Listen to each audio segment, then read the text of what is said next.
नमस्कार मेरे पैरामेडिकल साथियों। आज के इस सेशन में मैं आप लोगों को आपके ओपीडी में आए 1 साल का बच्चा जिसको लूज मोशन की शिकायत है उसका ओपीडी मैनेजमेंट क्या होगा, आइए उसको समझते हैं। दोस्तों सबसे पहले अगर आपके ओपीडी में 1 साल का बच्चा आता है तो उसका सिम्टम जानेंगे। सिम्टम में क्या क्या जानेंगे, आइए जानते हैं। सिम्टम में फ्रीक्वेंट आप लूज मोशन को चेक करेंगे कि कितनी बार उसको लूज मोशन हो रहा है,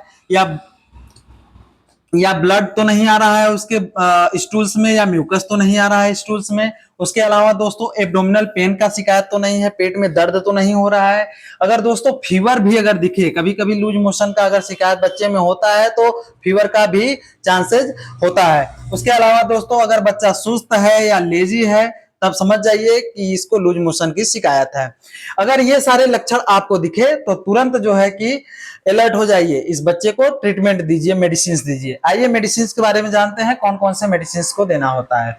सबसे पहले ओआरएस से घोल आता है, इसका सचेट भी आता है, ओआरएस टेट्रा पैक भी आता है। बच्चे को 50 ml या 100 ml पूरे दिन में आपको देना होता है। उसके अलावा दोस्तों एक सिरप आता है जिंक, 20 mg का आता है, ये दिन में एक बार दिया जाता है, ये लगभग 7 से 14 दिन दिया जाता है। इसके अलावा दोस्तों अगर बच्चे के स्टूल्स में ब्लड की शिकायत आए तो एंटीबायोटिक्स बहुत जरूरी होता है। एंटीबायोटिक्स में कौन कौन से एंटीबायोटिक्स होते हैं, आइए उसको जानते हैं।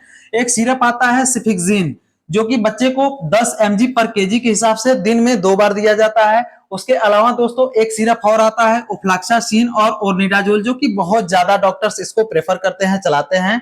ये भी सिरप 10 mg पर केजी के हिसाब से दिन में 2 बार दिया जाता है दोस्तों।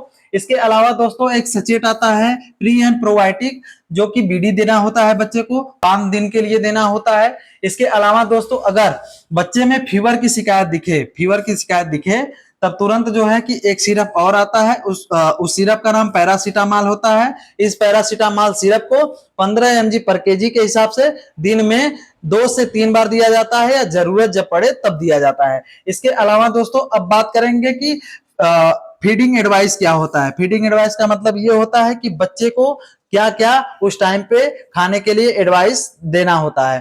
तो बच्चे को माता जी का जो दूध होता है, मदर फीड कंटिन्यू करना रहता है। और उसके बाद दोस्तों क्या क्या अवॉइड करना है उसको जानते हैं। जंक फूड, ऑयली फूड या बाहर का अगर दूध बच्चे को अगर पिला रहे हैं तो उसको तुरंत अवॉइड कर दीजिए, बंद कर दीजिए। तो दोस्तों ये था हमारा मेडिसिन। इन मेडिसिन को देंगे तो बच्चा 100% सही हो जाएगा। उसके अलावा दोस्तों अब हम बात करेंगे, तो दोस्तों डेंजर साइन क्या होता है। डेंजर साइन का मतलब होता है ऐसे मरीज जिनको आप हाथ नहीं लगाना है, आप बिल्कुल उन मरीज को तुरंत बड़े सेंटर में रेफर कर दीजिए। आइए जानते हैं क्या साइन दिखे तो तुरंत रेफर कर देना चाहिए। अगर बच्चा ड्रिंक या फ्लूइड नहीं ले रहा है तब तुरंत उसको बड़े सेंटर में रेफर कर दीजिए। उसके अलावा अगर कंटिन्यू उल्टी हो रहा है, वोमिटिंग हो रहा है तो तुरंत उसको बड़े सेंटर में भेजिए। हाई फीवर हो रहा है, उसका फीवर नहीं छोड़ रहा है तो तुरंत भेजिए। उसके अलावा दोस्तों अगर बच्चे का यूरिन अगर कम हो गया है तो भी तुरंत उसको भेज देना चाहिए। तो दोस्तों कैसा लगा यह वीडियो, अगर वीडियो अच्छा लगा हो तो वीडियो को लाइक करके चैनल को सब्सक्राइब कर लीजिए। मिलते हैं अगले वीडियो में, तब तक के लिए बाय बाय।